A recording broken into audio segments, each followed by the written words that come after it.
이런 질문이 올라와 있어. 이거 단골 손님이야, 해마다. 근데 왜 해마다 그게 문제가 되어야 하는지 참. 자, 어떤 아이가 이 애치 뭐라는 아이야. 근데 지웠어. 또 지 아이디 어쩌다 할까봐. 아버지가 김영 피보험자. 기피라는 말 쓰지 마. 비록 시간이 좀 걸리더라도 김영 피보험자라고 써요. 아버지가 김영 피보험자야. 그리고 1인 한정 특별약관에 가입했는데 아들이 무단운전 하였으면 특약 예외 사유에 도난이 인정되어 대인이와 자기 신체 사고가 부책되는데 여기까지 맞지? 자, 무단운전의 경우에 김영 피보험자의 명시적인 또는 묵시적이란 허락이 없었다고 한다면 김영 피보험자의 어떤 그 예외적인 상황에서 보호를 하기 위해서 도난의 예외 조항을 두었어요. 근데 이 도난을 해석하는 데 있어서 우리나라 대법원 판례가 이미 한 20년 동안 뭐라고 해석을 하냐면 더 도난에는 무단운전을 포함하는 개념이다라고 하는 거야. 그 해석론에 대해서 나는 반대야. 이건 개소리야. 무단운전과 도난은 엄격하게 달라. 따라서 나의 주장은 그거야. 여기서 이런 예외적인 한정특약 같은 거, 연령특약 같은 거에서 그런 것이 체결되었을 때 도난의 예외 규정을 둔 것은 도둑놈까지 어떻게 김영 피보험자로서는 통제할 수 없는 도둑놈까지 가족이 아니라는 이유로 도둑놈을 잡고 보니까 그러면 도둑놈이 사고를 냈는데 내가 차량관리상의 과실이 있어서 차주에게 자배법상 책임이 있다고 지금. 그래서 물어줘야 할 판인데 그 운전한 놈이 하필 도둑놈이야, 도둑놈. 그래서 그 도둑놈이 운전하는 경우, 예외적인 경우에 내가 법률상 책임을 지는데 이게 면책된다고 한다면 우리가 한정특약을 드는 이유가 뭐였어? 그 당사자의 취지는. 즉, 보험계약을 체결한 김영 피보험자와 보험자는 어떤 의도로 한정특약을 체결한 거냐면 이렇게 한정된 사람만 운전하겠다. 그러니까 보험료 깎아도. 그래서 보험회사도 그래, 너 요 사람만 운전한다는 얘기지. 요 한정된 사람 이외의자가 운전하면 면책이야. 근데 너만 이렇게 한정된 사람만 운전한다면 위험이 축소되니까 보험료 깎아줄게. 해서 만드는 건데 그들의 의사에. 근데 만약에 내가 잠자는 사이에 내가 문을 안 잠그고 내가 집에 들어왔어. 그래서 도로상에다가 키가 꽂혀있는 채로 깜빡 잊고 왔네. 그런데 도둑놈이 이걸 끌고 갔어. 그랬을 때 그 도둑놈이 한정된 자 이외의자니까 면책한다라는 취지냐라고 한다면 그것까지는 아니다 이거죠. 네가 통제할 수 있는 놈들로 하여금 요 사람 외에는 운전하지 않게 네가 스스로 통제를 해줘. 가능한 통제 속에서 네 능력 속에서 가능하니까 그걸 통제해줘 하고 한정을 한 거지. 전혀 내가 어떻게 통제할 수 없는 제3자의 도난 운전까지도 도둑놈도 내 가족한테 만난 도둑당하겠어 라는 취지는 아니라고 해서 그거를 확장해가지고 예외 사유로 규정하고 있다고. 그리고 이러한 약관은 우리가 그냥 처음서부터 독자적으로 만든 게 아니라 일본 약관하고 그대로 베껴서 쓴 거야. 똑같아 내용이. 그럼 일본에서 얘네들은 어떻게 해석하냐? 잘 해석하고 있어. 일본의 통설은 뭐라고 해석하냐면 그 도난은 엄격한 의미의 강도, 절도에 한정해야 한다 하는 게 통설이야. 그러니까 아들 따위가 충분히 아들을 교육시킬 수 있었는데 아들 따위가 무단운전을 한 경우에는 강도에 해당하지도 않고 그리고 절도에 해당하지 않으니까 이 사고는 한정특약 위반으로 면책시켜야 한다는 게 일본 학자들의 통설이라고. 지금 그 해석론이 그래. 나는 그 해석론이 옳다고. 근데 우리나라는 그렇게 되면 김영 피보험자는 보험 못 받겠지. 아들이 무단운전한 경우. 요걸 어떻게 좀 더 보험회사 부자잖아. 니네 돈 많잖아. 근데 야 아들이 도둑놈은 아니지만 아들이 무단운전했대. 야 아버지가 그거 시킨 것도 아니고 그런 거 그거 어떻게 할 수가 없었잖아. 야 이것도 좀 봐줘야 되는 거 아니냐 하면서 뭐라고 해석을 한 거냐면 여기서 도난의 개념은 도난 말 명백하잖아. 도난이 뭐야? 도둑질하는 게 도난이잖아. 도둑질 당한 거. 근데 이거를 무리하게 확장해. 여기서의 도난은 형법상의 강절도뿐만 아니라 나아가서 무단운전을 포함하는 것이다 라고 계속적으로 고집을 해와. 그러니까 내가 이 1998년도에 초판 쓸 때 이거 굉장히 비판을 했어요. 근데 계속적으로 그런 무단운전 사고에 대해서 소송 가면 계속 대법원 판례가 주라고 하니까 실무 방향을 어떻게 잡아야 돼? 여기서 도난은 무단운전을 포함하는 개념으로 해석하라는 게 우리나라에서는 통설이니까 예외에 해당한다고 보아야 하고, 따라서 부책이다. 이거 맞아. 특약 예외 사유 도난에 무단운전을 포함시켜 해석하는 게 우리나라의 다수설이니까 그에 의하면 대인 2와 자기신체 사고 부책이 되는데 여기까지 맞아. 무슨 말인지 알겠지? 그런데 여기서 아들이 자기신체 사고도 부책도 인정될까요? 자기신체 사고에 그 아들이, 무단운전한 아들이 피보험자에 해당하느냐? 즉 피보험자는 보험에 붙여진 목적이지. 부책이 인정될까요? 부책이라는 분도 있고 면책이라는 분도 있고 너무 헷갈리네요 하고 유유유유 그랬더라고. 그래서 이 부분을 명확하게 해놓기 위해 가지고 여러분들도 똑같은 의무를 가질까 봐 이거 올리는 방법이,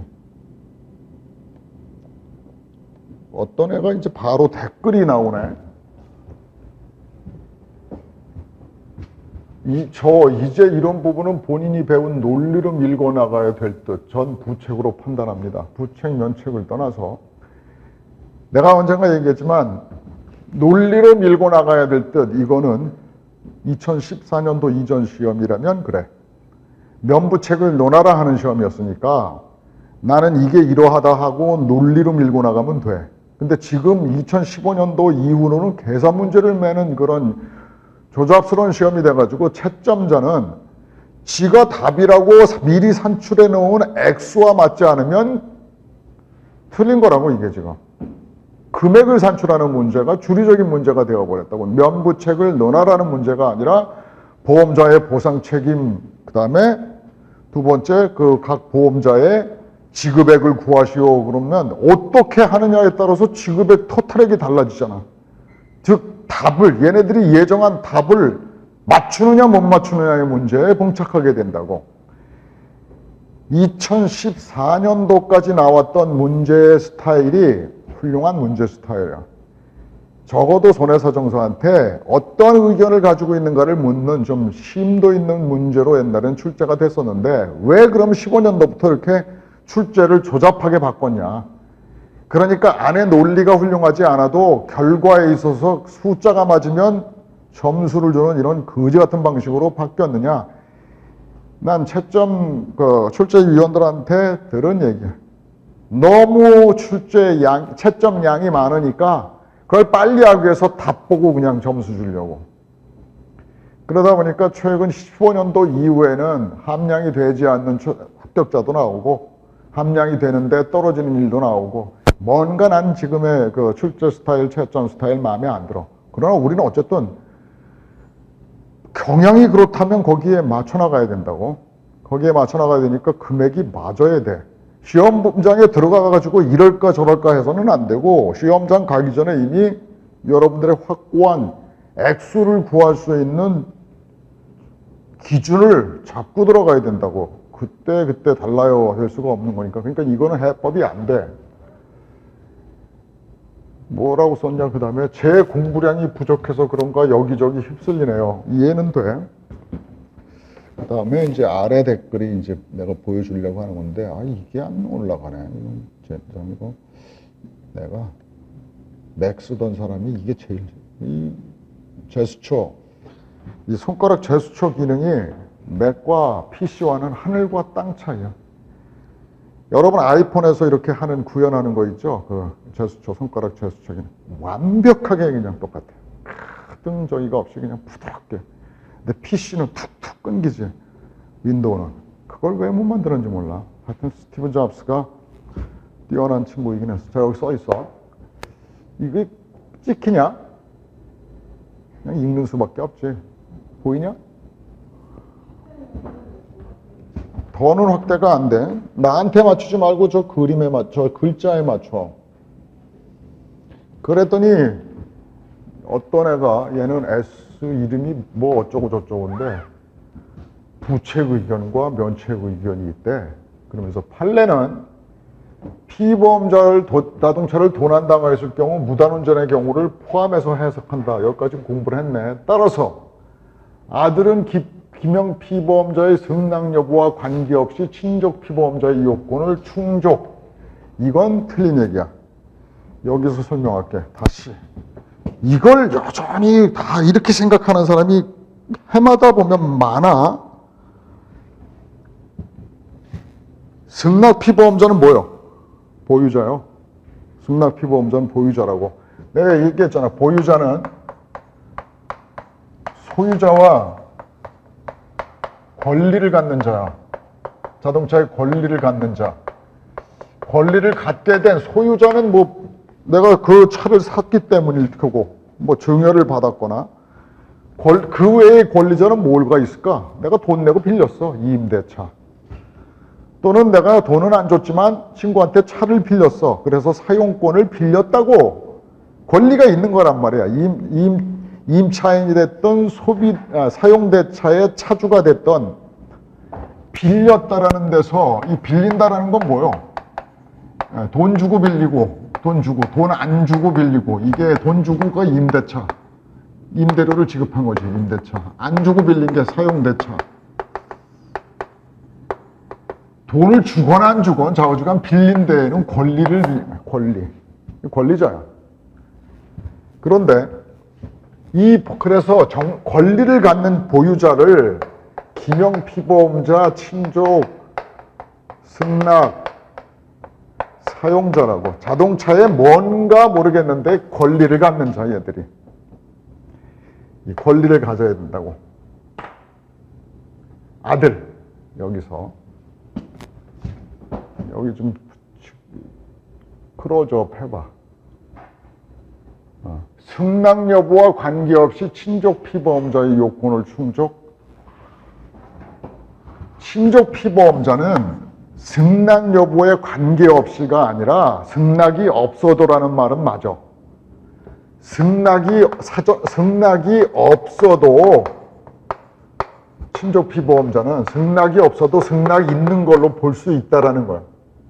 승낙이 있으므로. 이 승낙에서 권리가 나오는 거라고. 그래서 보유자가 되는 거야. 그러니까 내가 본 강의실에 이런 설명을 많이 하는데 아빠가 오늘 60인치 LCD 텔레비전을 LED 텔레비전, ELED 텔레비전 뭐 하여튼 신제품을 사왔어. 아빠 거야. 소유권은 아버지에게 있지. 그때 아들이 아버지 저 텔레비 좀 켜도 되겠습니까? 하고 묻고 켜지 않아.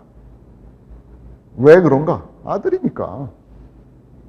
아버지의 승낙받지 않고 그 소유권자의 승낙받지 않고 띠링 하고 키면서 화질을 죽인다 이런다고. 왜 그런 일이 가능한가? 그 들간에는 부자관계이기 때문에 일일이 사용 허락을 받지 않아도 우리는 미루어 짐작할 수 있는 승낙이 있어.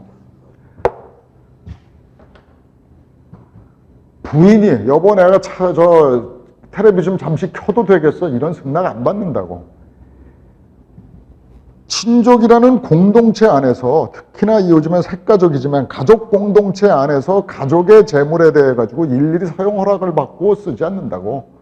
우리 아버지가 사들인 그 세간 무지하게 많아. 냉장고도 있을 거고 아버지 냉장고 좀 열어도 됩니까? 이런 거 안 한단 말이야. 당연히 이걸 갖다 놨을 때는 온 가족이 사용하는 걸 전제로 취득한 재물이기 때문에 일일이 건건이 이걸 묻지 않는다. 자동차 역시 같은 맥락에서 그래서 사용 승낙을 미리 받지 않았어도 승낙이 있는 걸로 간주하는 거야. 그런데 만약에 이런 경우에는 절대 이거 쓰지 마라. 아버지가 금고를 하나 사왔는데 절대 만지지 마라. 금고를 하나 사서 우리 집 재물이니까 뭐 텔레비 켜는 거와 똑같이 만질 수 있는 거냐? 아니라고. 절대 이 금고를 손대지 마라. 아버지가 이 안에다 중요한 집문서니 막 금붙이니 이런 거를 이렇게 넣어가지고 잠가놓고 있는데 아버지가 열 때 그 남발을 이렇게 슬쩍 본 적이 있어가지고 번호 알아. 또는 비밀번호라는 게 또 가족들이 되게 동일한 비밀번호를 사용하기 때문에 아버지 비밀번호 이거겠지 하고 툭툭툭 눌러서 열렸어. 이건 절도야. 이건 절도라고. 그걸 훔쳐갔기 절도야. 하지 말라고 하는 금지의 경우에까지도 승낙이 있는 거로 간주한다는 게 아니야. 그러니까 승낙이 없어도 특히 금지가 없었다면 금지가 없었던 경우에 얘기하는 거예요. 없었던 경우. 그러한 경우에는 승낙 피보험자로 보는 거예요. 그래서 친족 피보험자는 승낙을 받지 않아도 승낙이 있는 걸로 보는 거고 친족 피보험자는 넓은 의미의 승낙 피보험자라고. 근데 얘가 여기 이렇게 말했잖아. 아까 앞에서 김영 피보험자의 허락 없이 무단으로 운전했을 때, 무단운전했을 때 무단운전이 도난에 포함되는지 어쩌고 아까 얘기했던 거니까 이게 분명히 무단운전이잖아. 이게 지금 아버지의 명시적 의사에 반해가지고 지금 차를 반출한 거 아니야 지금. 그래서 우린 지금 무단운전이라고 했단 말이야. 둘 중에 하나를 택하자고. 이도 되고 저도 된다라는 건 말이 안 되는 거잖아. 무단운전이면 피보험자가 아닌 거고 피보험자이면 무단운전이 아닌 거고 둘 중에 하나만 돼야지. 얘는 무단운전이면서 친족 피보험자라는 그런 논리는 우선 있지. 상식에서 벗어나는 거잖아. 자, 선택을 하자. 과연 아들이 무단운전자인가 아니면 보유자인가. 자, 우리 공부했잖아. 사배법 공부하면서 여백이 없네 이게 하다 보니까. 하여튼 얘랑은 경계가 분명하잖아. 넘을 수 없는 경계가. 어? 이 세계와 이 세계는 분명 다르잖아. 권리 있는 세계, 여긴 권리 없는 자의 세계.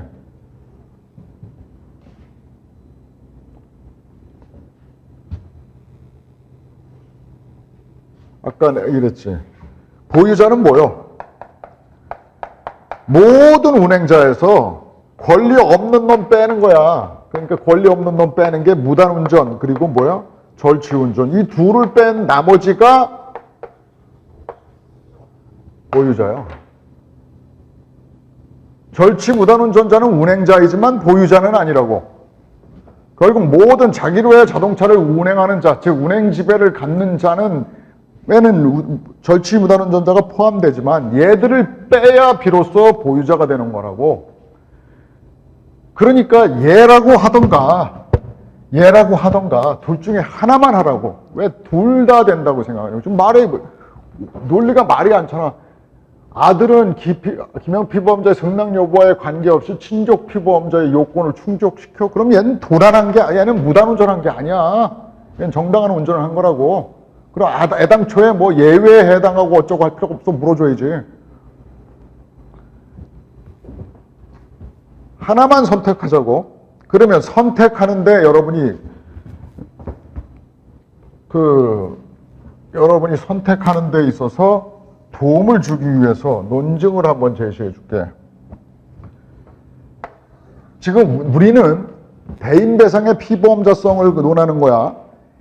자기신체 사고의 피보험자성은 또 다른 논리야. 이건 여러분이 계약법 공부했기 때문에 계약법 이론 기억해내면 다 알 수 있는 문제야. 자, 배상책임보험에서 피보험자냐 하는 문제인데 배상책임보험은 무슨 보험이야? 손해보험이야. 그 손해보험의 피보험자가 얘가 피보험자가 되려면 뭐가 있어야 되지? 우린 기본적인 걸 공부해서 손해보험에서 피보험자는 뭐예요? 보험의 목적에 대해서 여기 배상책임보험에서 보험의 목적은 뭐야? 피보험자의 전 재산, 증감 변동하는 전 재산에 대하여 갖는 경제적 이해관계야. 피보험자가 자기의 전 재산에 대해서 갖는 경제적 이해관계. 화재보험이라면 보험의 목적이 뭐 건물이 될 테니까 피보험자와 건물 사이의 경제적 이해관계. 그렇다면 이렇게도 설명을 하지. 계약법에서 피보험자란 피보험이익이 귀속되는 자로서 보험사고 발생 시 보험금 청구권자. 이거 계약법의 교재에 있는 내용들 아닌가. 피보험이익이 있는 자만이 손해보험에 가입할 수 있고 피보험이익이 있는 자만이 피보험자가 될 수 있는 거란 말이지. 그렇잖아. 그러니까 얘는 피보험 이익이 있다라는 얘기고 얘는 없다라는 얘기야. 무단운전자는. 보험에서 왜 쟤를 피보험자로, 배상책임보험에서 쟤를 피보험자로 보지 못하느냐? 이익이 없다라는 거야.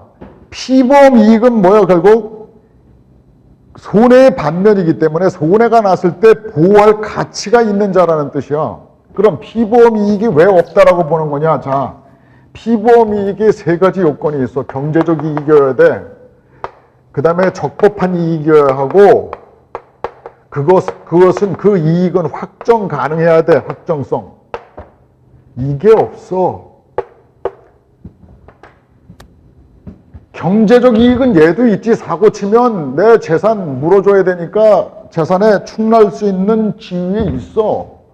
그리고 그 금액이 얼마인지 확정할 수 있는 표준도 있어. 지급기준이니 뭐 배상액에 정하는 방법 이런 거에 의해서 제가 물어줘야 할 액수가 얼마다 그런 거 확정될 수 있겠지. 그런데 뭐가 없는 거야? 그걸 과연 물어주는 게 정당하냐? 저놈한테 그런 보호를 해주는 게 할 때 이게 떨어지는 거잖아. 그래서 우리는 손해보험 공부할 때 밀수보험은 만들 수가 없다 이건.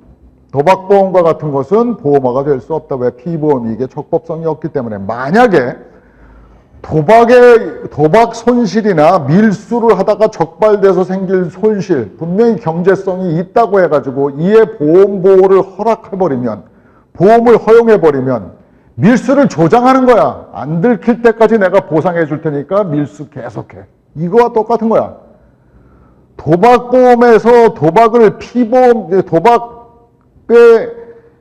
보험이 만약에 있다 그런다면 내가 1,000만 원 일이면 1,000만 원 보상하고 1억 원을 일이면 1억을 보상한다 그런다면 결국 그 보험자는 이 도박꾼한테 도박을 조장하는 거야. 사회에 반사회적인 이런 사행행위, 도박행위를 조장하는 거야. 너 도박해.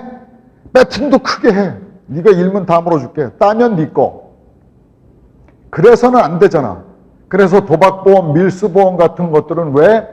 피보험 이익의 적법성이 없기 때문에 피보험자가 될 수 없고 아예 도박보험이라는 게 만들어질 수 없고 보호할 수 없다라는 거야. 다시 피보험 이익이 반드시 손해보험인 경우엔 있어야 해. 배상책임보험에. 그런데 얘는 그게 없단 말이야. 적법성이 없어. 적법성은 어디서 나와? 권리가 없다고. 권리 없이 무권리자가 지금 자동차를 사용하는 거잖아.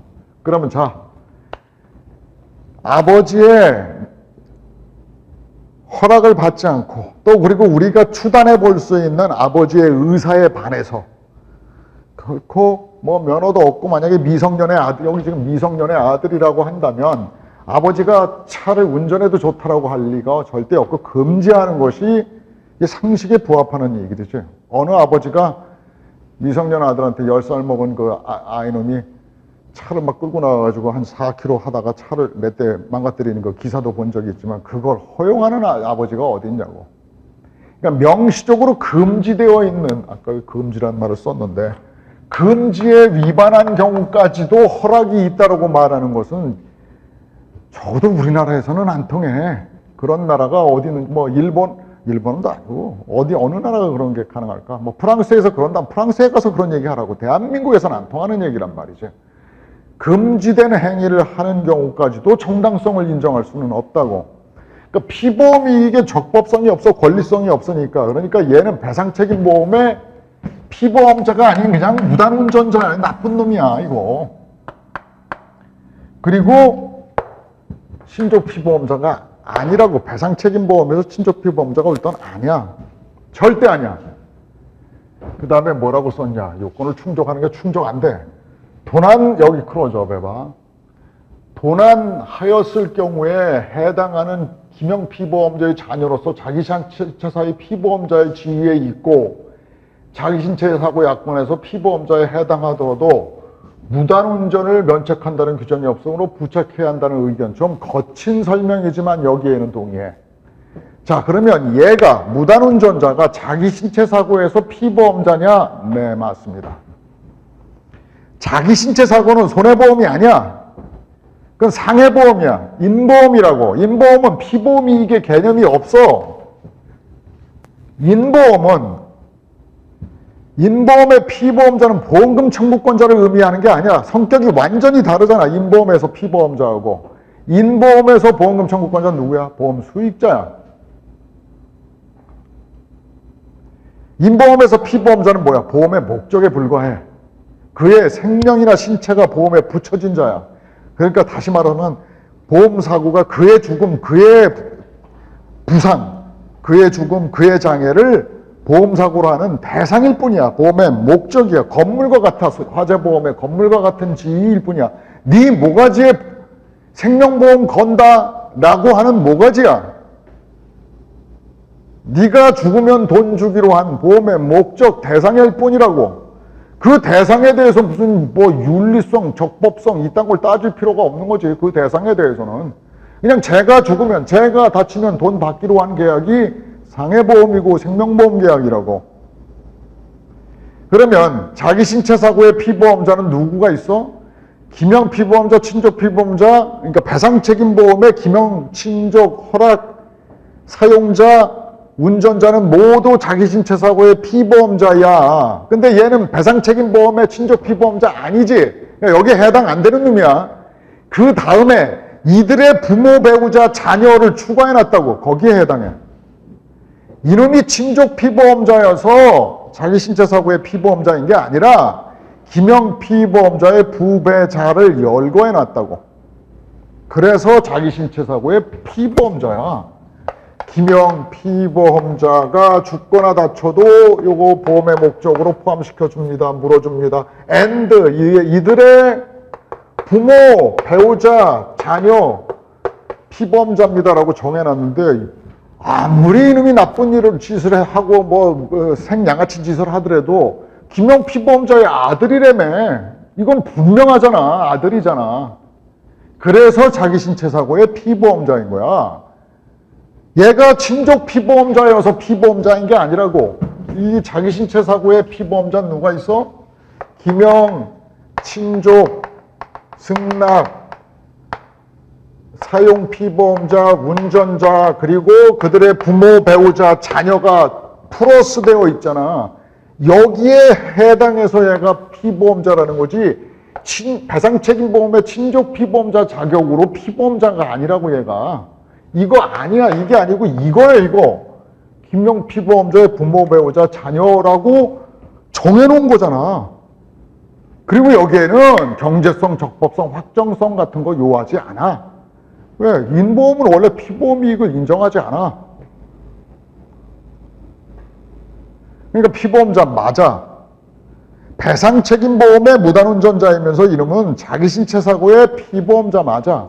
네가 죽으면 돈 줘. 얘는 이거를 가지고 있는 거지. 무단운전자이면서 자기 신체 사고의 친족 피보험자인 게 아니라 무단운전자이면서 자기 신체 사고의 아들이야, 아들. 무단운전한 아들. 논리 맞잖아, 이것이 맞는 거라고. 여기에 얘를 이렇게 생각하는 거야. 이 부배자의 이 조항이 아니라 친족 피보험자로서 피보험자라고 생각하는 모양이야. 아니라고. 얘는 친족 피보험자가 아니야. 그냥 아들이야.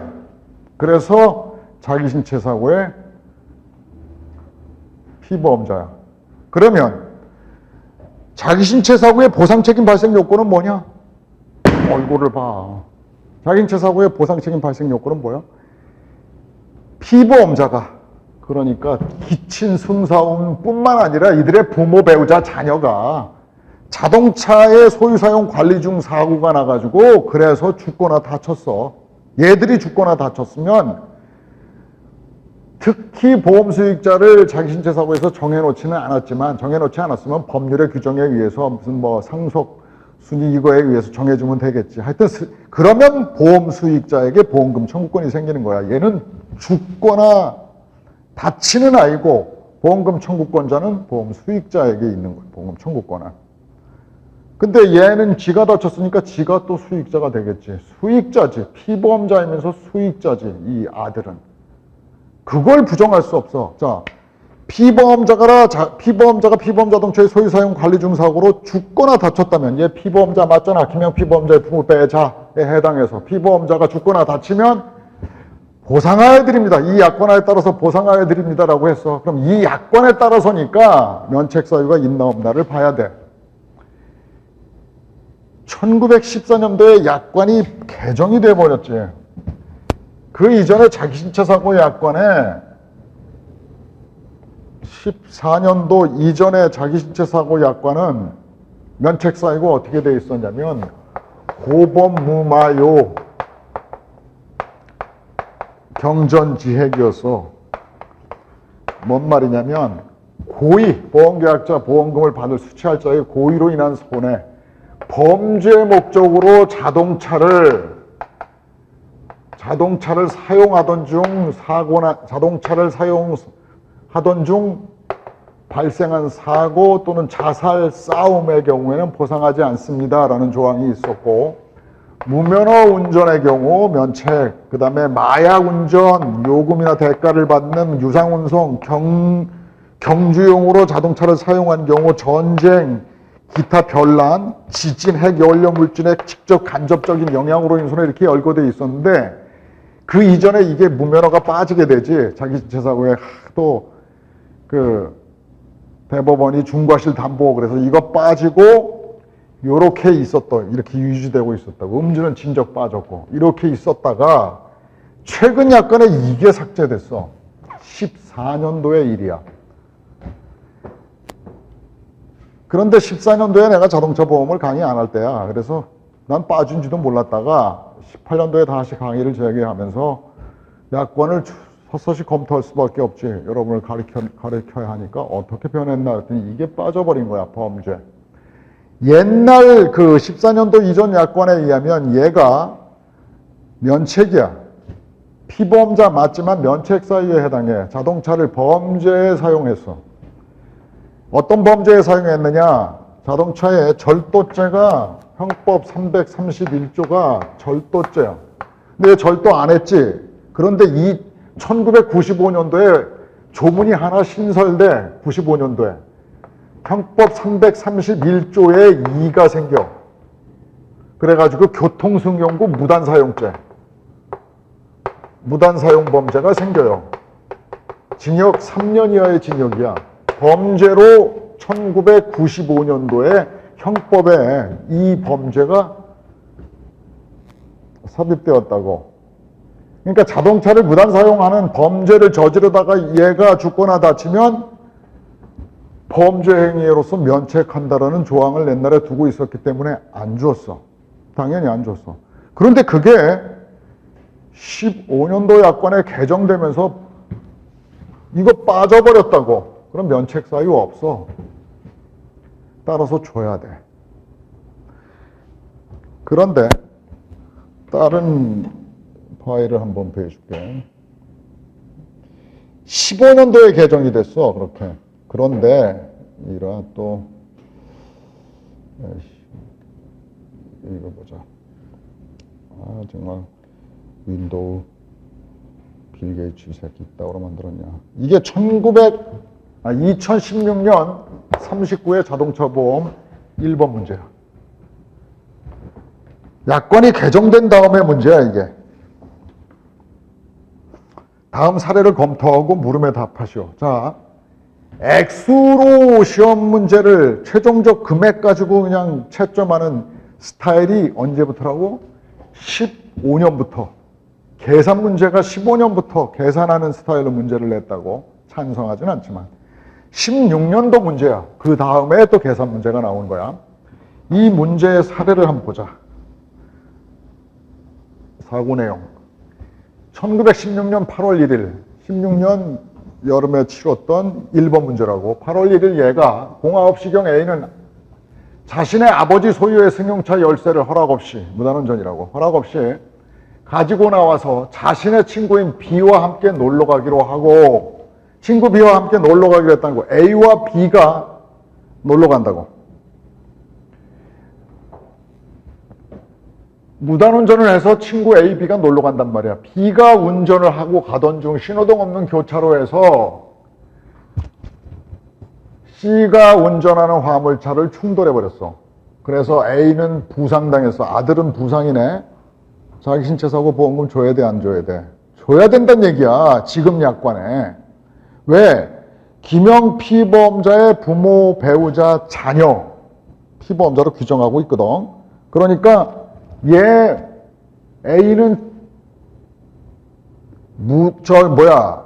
대인배상에서는 얘 스스로가 무단 운전자라고 운행자라고 따라서 면책이야. 얘가 대인 대물은 면책인데 자기 신체 사고는 줘야 해. 근데 여기 조건을 준 거 보자고. 손해사항.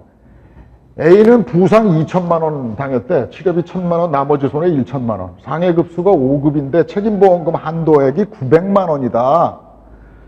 후유장애 없다. 그런데 상해급수 5급에 책임보험금 말고 뭘 줘야 돼 여기다가? 자기 신체 사고 보험금은 얼마다 줘야 되는데 이 새끼 안 줬다고 이거. 이 사람의 생각은 무슨 생각이 출제자? 착각한 거야. 무단운전했는데 자기 신체 사고에 얘가 피보험자는 맞지만 얘는 뭐야? 면책이라고 당연히 생각했기 때문에 안 준 거야 이걸. 머릿속에 그 사람은 관념이 그렇게 들어있으니까 지가 쭉 운영해왔던 그 기억 속에서 무단운전한 놈이 자기 신체 사고 못 받아. 왜? 범죄에 사용하였을 때, 피보험 자동차를 범죄에 사용하였을 때 그 피보험자가 못 받는다고 되어 있다고. 그 사람 못 받는다고. 그러니까 안 준 거야. 이 문제 어떻게 된 거니까 잘못 출제된 거야. 나는 2016년도에 이렇게 문제 나온 줄 몰랐어. 내가 18년도에 다시 강의를 재개했으니까. 아우성이 나왔어야 되는데 조용했었어 이게. A한테는 자기 신체 사고 보험금을 줘야 돼. 근데 이렇게 나왔어. 그러니까 이 출제자는 어떤 생각을 한 거야? 아이씨, 무단운전한 놈이 무슨 자기 신체 사고 보험금을. 자, 사실 이래. 심정적으로는 과거의 약관이 없어진 걸 모르는 얘가 심정적으로는 이놈이 이지랄을 해놓고서 돈 달라고. 그런데 음주운전자도 우리는 뭐야? 자기 신체 사고 돈 주고 있는 나라야. 창피한 얘기지. 술 먹고 운전한 자를 칭찬해서 너 얼마나 힘들었냐. 중대한 과실도 상해보험에서는 그 책임을 면하지 못한다라고 상법 729조에 써 있으니까. 그런데 왜 739조에 준용하는데 안 주느냐 하고 대법원 판례가 땡깡을 하도 수십 년 부려가지고 음주운전한 자기 신체 사고의 피보험자도 운전자도 보험금을 받아먹고 있는 나라가 돼버렸으니까 얘 줘야 돼. 그런데 출제자는 까먹은 것인지 과거에 냈던 관행 바로 그때 바뀔 때니까, 바뀐 지 1년밖에 안 됐으니까 15년도에 바뀌고 16년도에 출제를 하니까 얘 머릿속에 계속 안 된다라는 생각을 가지고 있어서 그랬던 건지 안 줬어. 이 문제는 명백히 잘못 출제된 문제야. 자기 신체 사고 보험금을 기재했어야 된다고. 그런데 문제를 심정적으로 도덕적으로 접근해서는 안 된다고. 왜냐면 손해보험은 도덕적으로 접근할 여지가 있는 거야. 피보험이 이게 적법성을 요하니까. 근데 인보험은 그놈이 아무리 파렴치한 살인자건 뭐든 지 목에다 생명보험 들었으면 죽으면 생명보험금 받는 거야. 자살은 면책 사유로 하고 있지만 50억을 자기 목에다가 생명보험 들어놓고서 남해 고속도로에서 혼자 추락해가지고 죽어버렸던 그 친구 보험금 다 받았어. 이게 좀 갸우뚱한 것이지만 그건 윤리적인 문제고 심증적인 문제지. 내가 심정적으로 이 무단운전한 놈한테 이 자기 신체 사고 보험금 줘야 돼 할 때 줘야 돼. 피보험자 맞지? 김영 피보험자의 부모, 배우자, 자녀에 해당해 이놈. 면책 사유 삭제돼 버렸지? 줘야 해. 현행 약관에선 줘야 한다. Understand? 그럼 이 문제는 뭐냐? 잘못 출제된 거다. 그러면 여기서 보자. 소유자가 아버지인데 그 아들이 차를 끌고 나와가지고 B가 운전했는데 B가 아들이구나. A가 아들이구나. A와 B가 둘이 그러니까 무단운전 차량을 가지고 가는데 친구가 운전한 것이지 이들의 타인성에 대해서는 어떤 판단을 내릴 수 있어?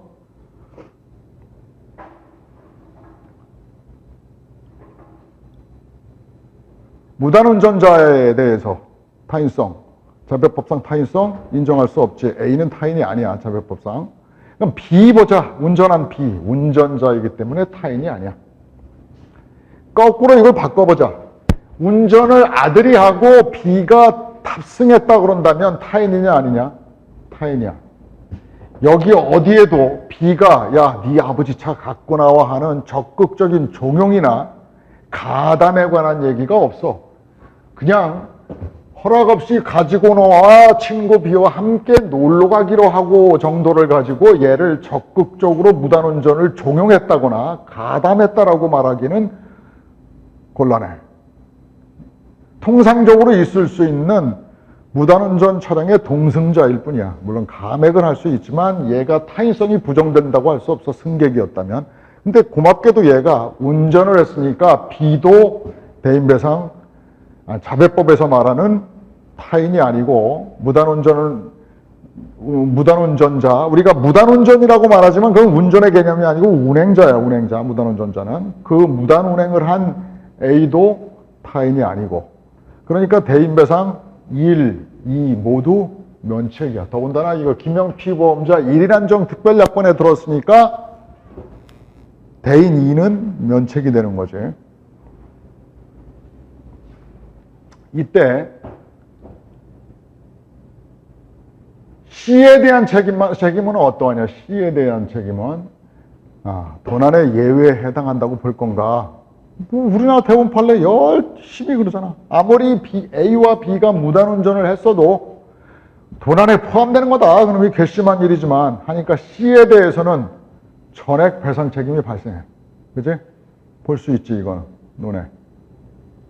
그러니까 아버지가, 김영 피보험자 아버지는 C에 대해서 운행자 책임을 진다고, 무단운전을 하게 된 경우에 그 무단운전에 아들 A나 B가 무단운전을 할 수 있게 된 경위를 보니까 열세 관리가 어떠했는가? 신분관계는 가까운가? 무단운전을 한 시간이나 거리는 얼마나 멀고 가까운가? 사후 승낙의 가능성은 있는가? 자동차에 반하는 의사가 있었는가? 뭐 이런 것 등등을 고려해 볼 때 아들이 뭐 집 나가가지고 영영 안 돌아가는 것도 아니고 자동차가 반한 가능성이 높고 신분관계가 가까움으로 아버지가 나 몰라라 나는 운행자 책임 없다. 운행지배가 나로부터 완전히 단절됐다라고 주장할 수는 없어. 그러니까 아버지는 운행자 책임을 면하지 못한다. 그럼 아버지의 그 운행자 책임이 발생하는 한 보험자는 아버지의 청구에 대해서 보상할 건가 말 건가를 판단해야 되는데 도난의 예외에 이게 해당한다고, 무단운전도 해당한다고 보는 거야. 더군다나 아들의 무단운전도 해당한다고 보는 거야. 따라서 C가 이 아버지의 보험회사로부터 대인배상 1, 2를 다 받는데 아무 지장이 없어. 다만 C도 과실이 10%가 있으니까 10% 상계한 90%의 손해를 보상받을 수 있겠지. 다만 A와 B는 대인 1, 2 다 면책이고 상대방 차량이 대인배상 1 들어있대. 그러니까 10%를 보상받을 수 있어. 상대방 차량의 입장에서는 대인이야.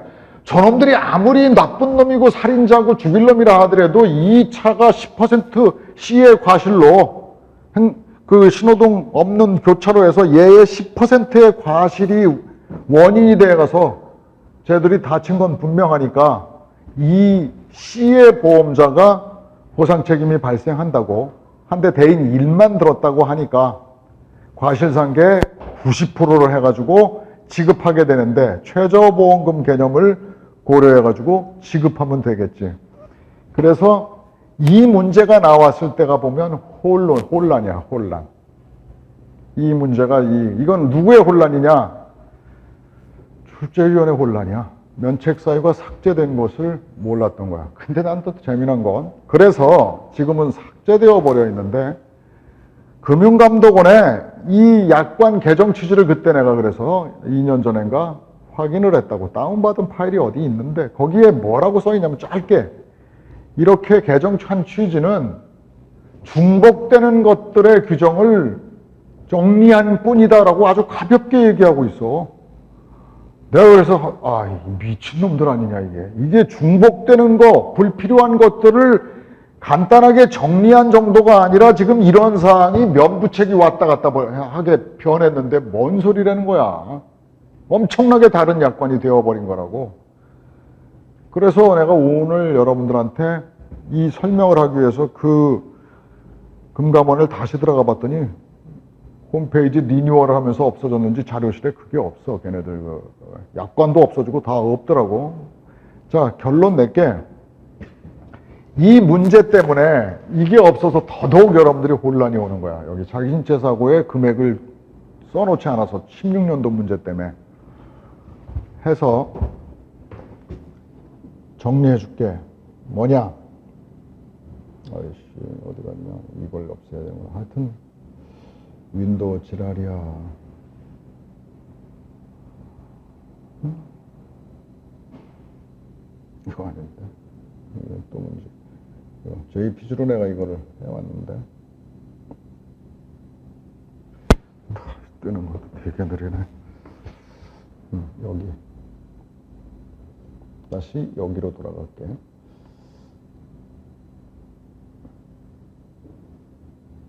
이런 부분은 뭐 배운 논리로 이게 아래로 스크롤이 안 되네. 드래그 해야 돼. 진짜 매킨토시에 50%만 좀 나와봐도. 그래서 부책해야 한다라는 의견. 자기신체약권에서 피보험자에 해당하더라도 무단운전을 면책한다는 규정이 없으므로가 아니라 면책약관이 따로 없으므로 피보험자가 맡고 보상책임 발생 요건에 해당해 소유사용관리 중 사고이기 때문에 부책해야 한다. 그럼 16년도의 문제는 잘못된 출제다. 그것 때문에 아마 그 16년도 문제에 맞추기 위해서 이런 사람 저런 사람들의 소리가 있는 것 같은데 앞으로 그런 문제가 나오면 아우성될 것이고 아마 시간도 꽤 됐기 때문에 저것이 부책이라는 거에 대해서는 이의를 제기할 수 없을 것이야. 한 가지 또 이제 그래서 며칠 전에 내가 여기저기 보험회사에 그 제자들한테 너 실무적으로 지금 이런 사고 어떻게 처리하고 있니? 하고 내가 물어봤어. 그랬더니 얘들 아이씨 공부할 때 내가 상당히 논리적으로 가르쳤었는데 논리는 다 까먹어버렸는지 어쩌는지 이렇게 얘기를 해. 선생님 그런 사고 나면요 그런 사고가 우선 흔치 않은데요 그러는 거야. 그리고 지가 잘못한 것이 있어서 안 줘도 청구 안 들어옵니다. 아니 걔가 청구를 하느냐 안 하느냐 네가 걔한테 눌러가지고 청구를 못하게 하는 거 그거야 별개의 문제고 누군가 손해사정사가 그 사건을 수임해가지고 청구하면 너는 어떻게 할 거냐. 생각 안 해봤는데요. 좋아라. 그래서 실무는 청구를 안 하도록 이렇게 유도를 하는 모양이야. 그런데 이 청구에 대해서 보험자는 항변할 수 있는 사유가 하나도 없어. 다시 정리할게. 김영 피보험자의 부모, 배우자, 자녀 자격으로 피보험자 맞아. 배상책임보험의 피보험자는 아니지만 김영 피보험자의 부모, 배우자, 자녀이기 때문에 피보험자가 맞고 그 피보험자가 피보험자동차의 소유사용 관리 중 사고나 죽거나 다치면 보험금을 지급한다고 되어 있으니까 줘야 한다. 면책 사유가 없는 한 줘야 한다. 이건 한정특약과는 무관한 거야. 한정특약이 있느냐 없느냐의 문제가 아니라 자기 신체 사고가 발생했기 때문에 그자가 피보험자가 맞고 면책 사유가 없으니까 지급해야 되는 거야. 별개의 상품이니까. 그러면 배상책임보험은 성격이 다르니까 친족 피보험자가 아니기 때문에 무단운전자야. 여기 한 친구가 면책 의견, 자기 신체 사고 주느냐 안 주느냐의 문제인가 봐. 보상 책임 유무는 피보험자마다 개별 적용되어야 하므로 라고 하는 순간 얘는 뭐냐. 피보험자 개별 적용은 뭐야? 피보험자가 한 사람이 있을 때 개별 적용 합니까 안 합니까? 할 필요가 없잖아. 둘 이상이 있을 때 피보험자가 둘 이상 복수로 존재할 때 보상 책임의 발생 요건이나 효과를 각 피보험자별로 적용해야 한다는 원칙. 이것이 피보험자 개별 적용 이론이야. 그러니까 피보험자가 둘이 있어야 돼. 김영 피보험자 있지, 아빠가. 그 다음엔 피보험자가 없어. 뭔 개별 적용을 해, 피보험자가 하나인데. 그래서 누군가의 향기가 나는구나 하는 거는 내가 느꼈지만 누구라고는 말 안 하겠어. 개별 적용돼야 하면 틀린 얘기야. 아들이 친족 피보험자 요건 만장은 타당할 수 있으나 이 요건을 충족시키지 못한다고. 피보험 이익이 없어, 이놈한테는. 정당성이 없다고.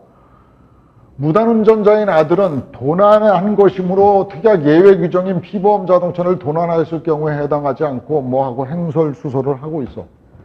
아들은 도난한 것이므로 도난당한 경우에 해당하지 않고, 무언 소리야. 도난했는데 도난당한 경우에 해당하지 않고 뭘 얘기하려고 그러는지 모르겠는데, 무단운전자인 아들은 무단운전한 것이므로 특약 예외 규정인 피보험 자동차를 도난당했을 경우에 해당하지 않고, 거기에 해당하기 때문에 그 타 차의 차 외인 다른 사람에 대한 배상 책임 보상 책임이 발생하는 거라고. 이거 완전히 틀린 얘기지. 뭐 말할 필요가 없는. 운전자 한정특약 위반한 피보험자로 면책해야 한다. 한정특약하고는 아무 관계가 없어. 그러니까. 왜? 이렇게 써 있으니까 도난의 경우에는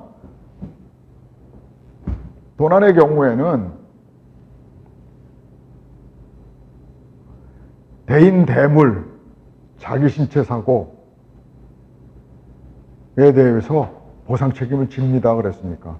그럼 약관이 이렇게 써 있으면 도난의 경우 대인 대물에 대해서는 예외입니다 그랬으면 깔끔해. 좀 안 주려면 자기 신체 사고는 예외를 적용하지 않고 그 삭제해 버렸으면 포함되어 있잖아. 예외라며. 그럼 예외라고 했으면 이 아이가 아무리 괘씸해도 피보험자 만나 검토해 봐야 되는 거고 면책사유 있나 검토해 봐야 되는 거라고. 그러니까 한정특약하고는 무슨 상관없어 이건. 운전자 한정특약 위반한 피보험자로 면책해야 한다. 피보험자가 아니라니까. 둘 중 어느 것으로 논리를 일관되게 제시하면 된다고 배웠어요. 뭐 그렇게 했는지 모르겠지만 지금 시험은 논리적 시험이라기보단 숫자 맞춰가지고 채점자의 입맛에 맞아야 하는 스타일로 변했기 때문에 이러다 큰일 나. 그러니까 정해야 해. 부책시키십시오. 청구했을 때 면책시킬 도리가 없어.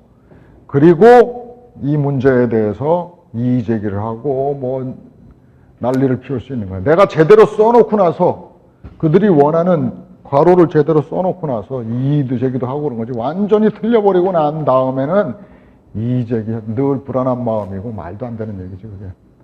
저는 부책으로 배웠는데 잘 배웠네. 기출문제 풀다가 얘가 16년도 문제를 본 거야. 자기 신체 사고의 보험금의 가입 금액이 명시되어 있지가 않아서 면책으로 봐야 하는 건가 너무 고민됐네요. 내가 요거까지를 내가 그래서 캡처를 한 거야. 그러니까 얘는 공부를 했네. 부책이라고 생각하는데 부책이면 자기 신체 사고 보험 가입 금액이 정해져 있어야 내가 계산할 건데 출제위원이 안 했더란 말이야. 그래서 나 지금 혼동입니다 그러는 거야. 16년도 문제는 잘못 나온 문제다.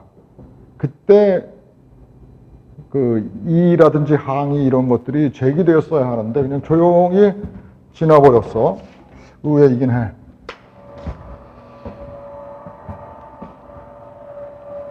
10분만 쉬었다가 시험을 보자.